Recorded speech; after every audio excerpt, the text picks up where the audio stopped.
Police ने सेना और सीआरपीएफ के साथ मिलकर वियान खेव्र में चलाए गए अभियान के दौरान एक आतंकी सहयोगियों को गिरफ्तार किया है। दरअसल गिरफ्तार आतंकी सहयोगी की पहचान जावेद अहमद हाजम निवासी गुलाब बाग त्राल के रूप में हुई है।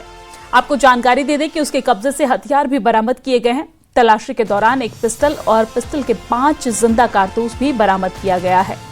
आपको बता दें कि गिरफ्तार आतंकी सहयोगी अवंतीपोरा के तहत आने वाले पंपोर त्राल और अवंतीपोरा क्षेत्र में आतंकियों को लॉजिस्टिक सहायता देने और हथियार और गोला बारूद की सप्लाई में शामिल था।